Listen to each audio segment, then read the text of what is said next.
Hello friends, आप सभी का वेलकम है फैक्ट क्लिकर के इस चैनल पर। इलेक्शन कमीशन ऑफ इंडिया ने अब रिजल्ट डिक्लेयर कर दिया है और भारत के 17वें लोकसभा के इलेक्शन में किसी भी पार्टी को पूर्ण मेजॉरिटी नहीं मिली है। और ये माना जा रहा है कि अब एनडीए लेड गवर्नमेंट के द्वारा जो है भारत में एक नई सरकार आपकी बनाई जाएगी, जिसके मुखिया होंगे प्रधानमंत्री नरेंद्र मोदी। इसलिए हम कह रहे हैं कि ये इनकी स्टनिंग बीजेपी की हैट्रिक है और तीसरी बार की जीत है। लेकिन वहीं पर जो बीजेपी दम भरती थी 400 पार के आंकड़े का, उसकी हवा निकल गई है। उसके बहुत सारे कारण हैं जिसकी चर्चा आज हम इस वीडियो में करेंगे। सबसे पहले अभी के जो हम लेटेस्ट आंकड़े दे पा रहे हैं वो है भारतीय जनता पार्टी 240 के करीब सीट है, Indian National Congress 99, Samajwadi party 37, AITC Mamata Banerjee की 29, द्रविडियन मुनेतर कजगम पार्टी डीएमके की 22। तो इस प्रकार से पूरा आंकड़ा है। यहां पर मेनली दो गठबंधन आपके काम कर रहे थे, एक बीजेपी प्लस और एक इंडी गठबंधन, जिसमें एनडीए गठबंधन को 290 के करीब सीट्स आपको देखने को मिल रही है। वहीं पर जो ये कहा जा रहा था कि शेयर मार्केट आपका बूम करेगा, काफी तेजी से आपका गिरता हुआ इस बार दिखा है और 4900 के करीब उसमें आपकी गिरावट आई है। वहीं पर भारत का इस बार का जनरल इलेक्शन कई मायनों में खास भी आपका रहा है। प्रधानमंत्री नरेंद्र मोदी का कहना था कि आप देखोगे कि 4 जून को जिस प्रकार से चुनाव के नतीजे आएंगे उससे शेयर मार्केट आपका बूम करेगा, लेकिन हमने देख लिया कि जो इन्होंने कहा था उसकी भी हवा पूरी तरीके से निकल गई है। बीजेपी ने इस बार कहा था कि बीजेपी पार्टी की सीट 370 और एनडीए की 400 प्लस के करीब आएगी, और इसको कई बार इनके बड़े बड़े नेता के द्वारा अलग अलग फोरम मंच पर कहा गया था। लेकिन अब की बार नो 400 पार का ये नारा, ये आंकड़ा सिद्ध साबित आपका दिखा है। इसके बहुत सारे आपके कारण हैं। मोदी की गारंटी 2024, इन्होंने बीजेपी का एनडीए का संकल्प पत्र आपको घोषित किया था, जिसके ऊपर मैंने वीडियो भी बनाई थी, आप उसको जाकर देख सकते हो। लेकिन जनता ने उसको उतना सीरियसली आपका नहीं लिया है। लेकिन फिर भी बीजेपी सिंगल लार्जेस्ट पार्टी है जिसको सबसे अधिक आपके मत प्राप्त हुए हैं।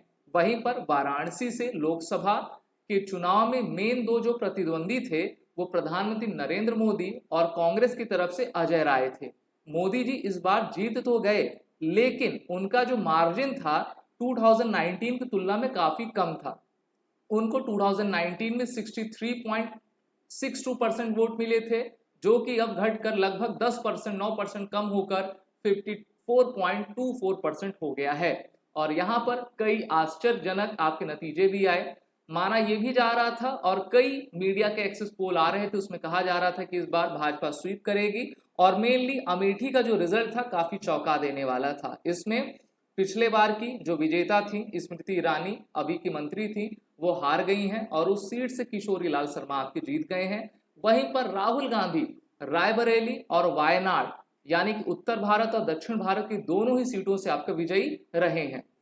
सभी लोग चुनाव के परिणामों का विश्लेषण कर रहे हैं। हम भी ये कोशिश कर रहे हैं कि हम इसको आपको विश्लेषण करके आपको अच्छे तरीके से बता पाए। बीजेपी का हार का सबसे बड़ा कारण उत्तर प्रदेश इस बार रहा है। पूरे भारत में सबसे अधिक अगर लोकसभा की सीट कहीं से आती है तो वो उत्तर प्रदेश से है। उत्तर प्रदेश टोटल 80 सीट आपका कवर करता है, जिसमें इस बार 37 सीट समाजवादी पार्टी, जिसके मुखिया अखिलेश यादव हैं, उन्होंने आपकी स्वीप की है। इसके बाद 33, सिर्फ 33 सीट बीजेपी को आपका मिला है और बीजेपी को इस बार काफी नुकसान का सामना झेलना पड़ा है। कांग्रेस ने काफी अच्छा प्रदर्शन किया, टोटल 6 सीट, आरएलडी को 2 सीट और फिर अन्य को एक एक सीट आपकी प्राप्त हुई है। वहीं पर राजस्थान में देखें तो राजस्थान में बीजेपी काफी ये मान रही थी कि उनको बड़ी बढ़त मिलेगी, वो क्लीन स्वीप कर देंगे, लेकिन यहाँ पे तो बीजेपी ही स्वीप हो गई है और इनको 14 वोट मिले हैं। इंडियन नेशनल कांग्रेस को 8 वोट मिले हैं और अन्य को एक एक वोट आपके मिले हैं। तो यहाँ पे भी कांग्रेस के द्वारा अच्छा प्रदर्शन आपका किया गया है। हरियाणा में इक्वल आपका हो गया, 5 बीजेपी को, 5 इंडियन नेशनल कांग्रेस को। हरियाणा में हमने देखा कि किस प्रकार से पिछले साल उनकी पूरी गवर्नमेंट को, हरियाणा की राज्य सरकार को बदल दिया गया था। पिछले साल हरियाणा में नू दंगा हुआ था, जिसको रोक पाने में वहां की सरकार आपकी असफल साबित हुई थी। वहीं पर पंजाब देखें, पंजाब में फिर से इंडियन नेशनल कांग्रेस और आम आदमी पार्टी के जो गठबंधन था काफी अच्छा उन्होंने कार्य आपका किया है। वहीं पर महाराष्ट्र देखें तो महाराष्ट्र में हमने देखा किस प्रकार से 2019 से लेकर अभी तक उथल पुथल हुआ है। बीजेपी को 10 सीट मिली है, वहीं पर कांग्रेस और उनके जितने एलाइज हैं उन्होंने काफी अच्छा प्रदर्शन किया है। तो ये भी काफी आपका रोचक दृश्य था। तमिलनाडु में बीजेपी काफी हुंकार भर रही थी, अनामलाई का इलाका है, लेकिन बीजेपी का खाता तक वहां पर नहीं खुला। वेस्ट बंगाल की बात करें तो इस बार ममता बनर्जी की पार्टी के द्वारा 29 सीट्स, बीजेपी को काफी नुकसान हुआ है, सिर्फ 12 सीट आप जीत पाई और इंडियन नेशनल कांग्रेस को 1 सीट वहां से आपकी मिली है। आंध्र प्रदेश में Telugu Desam party 16, BJP 3, YSRCP 4, JNP को 2 सीट मिली है। असम की तरफ देखें, नॉर्थ ईस्ट को भी देखना काफी इंपॉर्टेंट रहता है। यहां पर बीजेपी को टोटल 9 सीट्स, कांग्रेस को 3 सीट और अन्य को एक एक सीट आपकी प्राप्त हुई है। सबसे इंपॉर्टेंट राज्य मणिपुर था, आपने देखा किस प्रकार से दंगा हुआ, 60,000 से लोग वहां पे विस्थापित हो गए और यहां पर बीजेपी का खाता खुल नहीं पाया, सभी लोगों ने कांग्रेस पर अपना भरोसा जिताया है। फिर उत्तर प्रदेश में अगर हम देखें, प्रधानमंत्री नरेंद्र मोदी को आपका जो वोट मिला है वो पिछले बार की तुलना में काफी कम है और सिर्फ 1.5 लाख के मार्जिन से ये आपके जीत पाए हैं। बहुत सारे कारण रहे हैं बीजेपी के कम वोट पाने के। वैसे तो बीजेपी और एनडीए ने आपका काफी अधिक सीट ले ली है, 290 के करीब, और माना जा रहा है कि यही आपकी सरकार बनाएगी। लेकिन सबसे बड़ा कारण जो है टिकट डिस्ट्रीब्यूशन का था। टिकट डिस्ट्रीब्यूशन में काफी इन्होंने गड़बड़ी की, बाहरी नेता को इन्होंने ले लिया। साथ ही साथ उत्तर प्रदेश में योगी आदित्यनाथ की अवहेलना का आरोप करने का आरोप बीजेपी के ऊपर आपका लगा है। अगर हम बीजेपी की 2014 से लेकर 19 और 19 से लेकर 24 तक कुछ मेजर और इंपॉर्टेंट रॉन्ग डिसीजंस की बात करें तो सबसे गलत डिसीजन तो जनता के द्वारा कहा जा रहा है कि अग्निवीर योजना, जिससे कि युवाओं का भविष्य सबसे अधिक प्रभावित हुआ है। दूसरा सबसे बड़ा परिणाम इन्फ्लेशन है। तीसरा आपका नोटबंदी तो था, जिसके असर अभी देखने को मिल रहे हैं।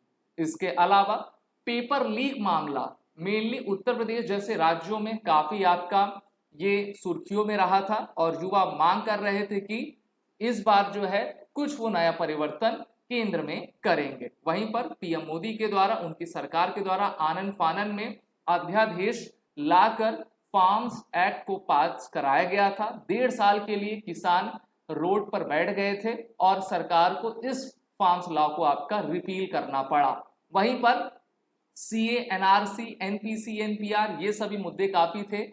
4 साल तक इनकी सरकार सीए पर रूल्स आपके ड्राफ्ट नहीं कर पाई, तो इसको लेकर भी जो है लोगों में काफी आक्रोश था। मेनली इस बार हुआ क्या है कि जो M+Y का जो कॉम्बिनेशन था वो विजयी हो गया, मुस्लिम प्लस यादव, और इसमें जो है जो हिंदू वोट्स थे काफी छिटक गए भाजपा से, जिससे कि भाजपा बहुमत आपकी नहीं बना पाई है। वहीं पर भाजपा मेनली राम मंदिर के इवेंट को भुनाना चाह रही थी, लेकिन अयोध्या में ही उनको हार का सामना करना पड़ गया है। और सभी लोग कह रहे हैं कि योगी जी के द्वारा जो 35 कैंडिडेट्स की लिस्ट दी गई थी उसको बीजेपी के टॉप नेतृत्व के द्वारा अस्वीकार कर दिया गया और उन्होंने योगी आदित्यनाथ को कम आंक लिया और इनकी अवहेलना पूरी तरीके से कर दी। इस कारण से उत्तर प्रदेश में सबसे ज्यादा धक्का भारतीय जनता पार्टी को इस बार लगा है। वहीं पर कुछ बड़े बड़े चेहरे भी हैं जिनके द्वारा काफी बड़े मार्जिन से जीता गया है। शिवराज सिंह को आपका 10 लाख वोट मिले हैं। वहीं पर अमित शाह को भी आपका 10 लाख के करीब आपके वोट मिले हैं ना। तो गांधीनगर हो या फिर इंदौर हो तो इनका काफी गढ़ है। लेकिन वहीं पर लोकतंत्र के लिए काफी अच्छी खबर यह रही कि इंदौर, वैसे तो 29 की 29 सीट्स भारतीय जनता पार्टी ने मध्य प्रदेश में जीत हासिल कर ली है, लेकिन सबसे बड़ा खेल क्या हुआ, नोटा का हुआ। अब ये खेल क्या था, इंदौर को तो आप सभी जानते हो, मध्य प्रदेश की फाइनेंशियल कैपिटल कही जाती है। स्वच्छता सर्वेक्षण सर्वे में ये नंबर 1 पे रहती है। लेकिन जो इंडियन नेशनल कांग्रेस के उम्मीदवार थे उन्होंने जो है ऐन वक्त पर जो है धोखा दे दिया अपनी पार्टी को और कांग्रेस ने कहा कि आप सभी नोटा को चुनिए। नोटा पे 2 लाख से अधिक आपके वोट्स पड़ गए और ये भारतीय इतिहास में सबसे बड़ी आपकी खबर है ना। जनता चाहती थी कि वो अपने उम्मीदवार को दे, लेकिन उम्मीदवार ने जो है दूसरे पक्ष में जाके वो शामिल हो गया। इस बार 2019 और 2024 का अगर आप इलेक्टोरल डेटा देखेंगे तो 96.8 करोड़ लोग जो है इस बार इलेक्टर्स थे। 2019 में ये आंकड़ा 89.6 करोड़ का था। अगर आप फीमेल और मेल का डेटा देखो तो इस बार काफी बढ़ा हुआ था। 65 करोड़ के लोगों के द्वारा इस बार चुनाव अभियान में पार्टिसिपेट किया गया था और ये माना जा रहा है कि और स्वाभाविक है कि इस बार भी तीसरी बार मोदी जी ही प्रधानमंत्री बनेंगे। 2024 से 2029 तक ये नेतृत्व करने का अपना लक्ष्य रखेंगे। किस प्रकार से इनको काफी चुनौतियों का सामना करना पड़ेगा, क्योंकि जो मिलीजुली सरकार होती है उसमें सरकार काफी आपकी हम कह सकते हैं कि हेजिटेट होती है बड़े डिसीजंस को लेने में, लेकिन इनके द्वारा जो भी डिसीजंस लिए गए थे वो कहीं ना कहीं जनता को सबसे अधिक आपके प्रभावित कर दिए थे, इसलिए जनता ने इनको इस प्रकार का मत दिया है। इसके बावजूद भी एनडीए जो एक दल है उनको 290 के करीब आपकी सीट्स मिल रही हैं, उससे अधिक भी आपका हो सकता है। वहीं पर election commission, chief election commission Rajiv Kumar ji के द्वारा कहा गया, we have created a world record of 642 million proud Indian voters. This is a historic movement for all of us and for the nation as a whole ever anywhere in the world in any electoral exercise. तो भारत के लोकतंत्र की जीत हुई। Election commission of India को काफी धन्यवाद कि इन्होंने इतनी राइगरस प्रैक्टिस के माध्यम से भारत में चुनाव को संपन्न करवाया है। और आने वाली सरकार से हमारी यही अपेक्षा है कि आप जनता को ध्यान में रखकर ही अपने फैसले करिए, हवा में ना रहिए। जो जनमानस की अपेक्षाएं उसी के अनुरूप अपने निर्णय को आप लीजिए। अगर आपको ये विश्लेषण अच्छा लगा हो तो इस वीडियो को लाइक करें, अपने कमेंट करें, चैनल को सब्सक्राइब कर दें। चैनल का नाम फैक्ट फ्लिकर है।